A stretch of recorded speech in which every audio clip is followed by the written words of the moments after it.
اللہ نے شراب کو حرام قرار دے دیا.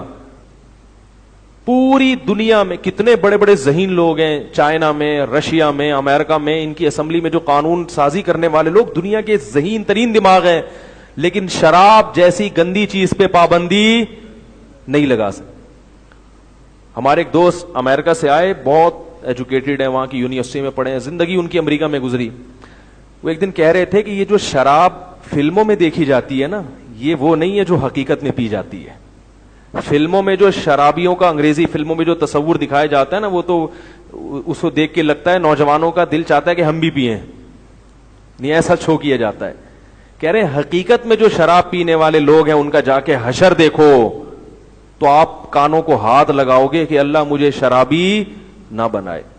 انہوں نے کہا جو سنڈے نائٹ ہے نا, اس کے بعد جو صبح کے وقت حال ہوتا ہے, روڈوں پہ لڑکے لڑکیاں اوندھے منہ پڑے ہوئے ہوتے ہیں پی پی کے, جو رات بھر شرابیں پیتے ہیں, اور کتنی موتیں ہوتی ہیں ایکسیڈنٹ کے ذریعے شراب پینے کی وجہ سے.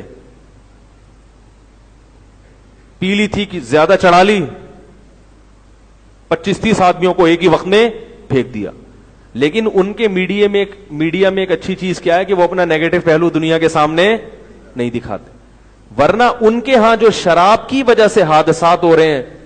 میرے پاس ایک صاحب کا فون آیا کینیڈا سے, انہوں نے کہا کہ جو لوگ شراب پیتے ہیں یہاں اپنی بیویوں کو جس طرح سے ٹارچر کرتے ہیں, وہ ایسا منظر ہوتا ہے کہ وہ بتانے کے قابل, کیونکہ ہوش میں ہی نہیں ہے.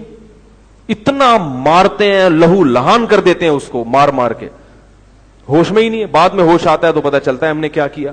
اتنی گندی, یہ جو کہتے ہیں نا عادی ہو جاتے ہیں, عادی وادی کوئی نہیں ہوتا. جب عادی ہوتے ہیں نا شراب کے تو پھر ان کو مزے کے لیے تھوڑی زیادہ پینی پڑتی ہے, وہ پیتے ہیں زیادہ. تو ساری دنیا جانتی ہے بری چیز ہے, مگر اس پہ پابندی نہیں لگا سکتے. کیوں؟ جو پابندی لگانے والے لوگ ہیں وہ خود پیتے ہیں, کیسے لگا سکتے ہیں؟ اگر رسول اللہ صلی اللہ علیہ وسلم صحابہ کی ایک اسمبلی بناتے, ان کو کہتے کہ تم چاہو تو پابندی لگا دو, تو عرب میں زمانہ جاہلیت میں بھی شراب پی جاتی تھی. چند لوگ تھے جو شراب سے بچتے تھے, تو وہ کیسے چھوڑ دیتے؟ وہ نہیں چھوڑ سکتے تھے. اس لیے اللہ نے آسمان سے قرآن آیتیں نازل کی, یا ایھا الذین آمنوا انما الخمر والمیسر والانصاب والازلام رجس, اے ایمان والو جوا, سٹا اور شراب یہ پلید ہے, ناپاک چیز ہے. فاجتنبوہ, اس سے کیا کرو؟ اجتناب کرو.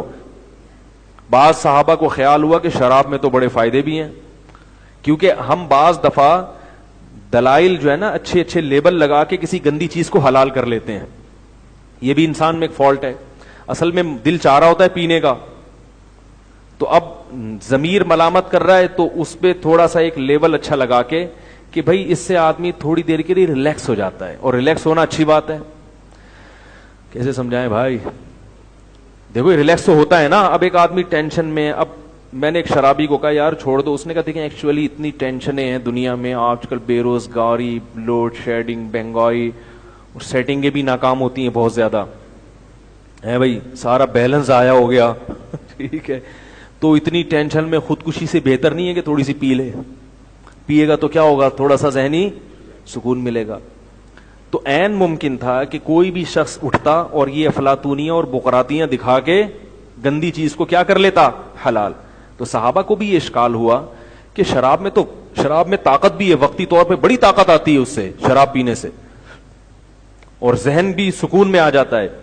تو اللہ نے قرآن میں ان دلائل کا جواب نہیں دیا, اس لیے کہ اللہ ان دلائل کا جواب دیتے نا تو پھر ایک اور سوال ہوتا, پھر اس کا جواب, پھر ایک اور سوال ہوتا, پھر اس کا جواب ہوتا.